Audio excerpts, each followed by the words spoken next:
Hi, it's good to be with you at the start of the Triduum for this Maundy Thursday Mass, and I'm going to read a homily that was written by Father Patrick 2 years ago, so you may have heard it, but it's worth hearing again.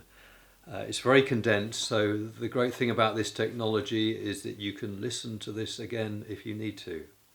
So here we go.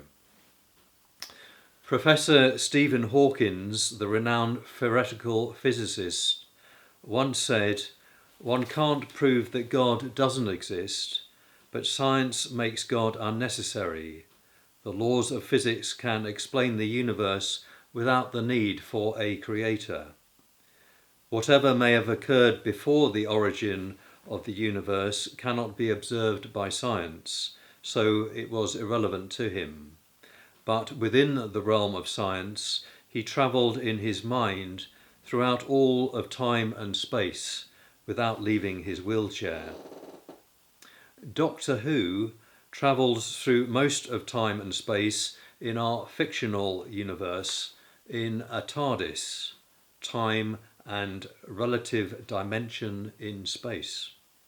It is famously larger on the inside than on the outside, and the passengers often seem to be thrown about in a rough ride through these enormous dimensions of the universe, as described so eloquently by Stephen Hawking. This day, Maundy Thursday, is a bit like that. There are so many enormous themes that come together here in our memorial, that of one original Last Supper. It feels far larger on the inside than on the outside. But it travels even further than Hawking or the Doctor. Unlike other church solemnities, these great themes are spread over all three readings: Passover, the first reading, Eucharist in the second reading, foot washing in the Gospel, communion in the Psalm. Also, betrayal, love, blood, death, baptism, discipleship, mission. And it can be a rough ride following all these themes and taking them to heart. The name for Maundy Thursday comes from an earlier part of John's Gospel. Maundy is derived through Middle English and Old French from the Latin mandatum, also the origin of the English word mandate. It is the first word of the verse, "A new commandment I give you, that you love one another, just as I have loved you. You also are to love one another." The opening prayer of this Mass calls this celebration so great a mystery, and sums up these multiple themes as the fullness of charity and of life. Jesus' command, mandate, to love one another goes hand in hand with his servant act of washing his disciples' feet, and it all happened in the upper room: foot washing, the Last Supper, and Jesus' new command. It all happened on the night when he was betrayed into death. So it goes also for our love of one another. As Jesus' holy people, we can only love one another, obey Jesus' new commandment, as we are united with Jesus to his body and blood by his cross and in his supper. Charity and life are inextricably linked by Jesus in this supper event. John, in his Gospel, is expanding our horizons on what it means to be united with Jesus beyond space and time, to respond to Jesus' love for us, and then actually to love one another as he has loved us. The Lord's Supper is in the background when Jesus feeds the 5,000 and proclaims himself the very bread of life. "Whoever eats my flesh and drinks my blood abides in me and I in him. The Lord's Supper is in the background of the whole sermon Jesus preaches in the upper room on the night of his betrayal. I am the vine, you are the branches. Whoever abides in me and I in him, he it is that bears much fruit, for apart from me you can do nothing. Baptism and the Lord's Supper go hand in hand in John. They are just as close as the foot washing and the supper in the upper room the night before he was crucified. They are bound together just as the water and the blood that flowed from Jesus' pierced side at his crucifixion. Jesus knew what lay ahead of him that night. He knew one of his disciples would betray him.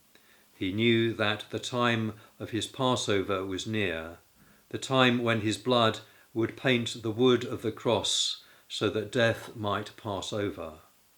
So, knowing all this, Jesus rose from the table, laid aside his own garments, and began to wash his disciples' feet. But Peter objected, "You shall never wash my feet." Peter is too proud to have Jesus bend down and wash his feet. "If I do not wash you," Jesus says, "you can have nothing in common with me." So we too must be washed by Jesus, baptized into his death and resurrection. Like little children who play in the mud, we rather enjoy the dirt of our sin. We've grown accustomed to it. But we cannot come to the table with dirty feet. So Jesus bends down to us in his humbled, crucified humanity to wash us.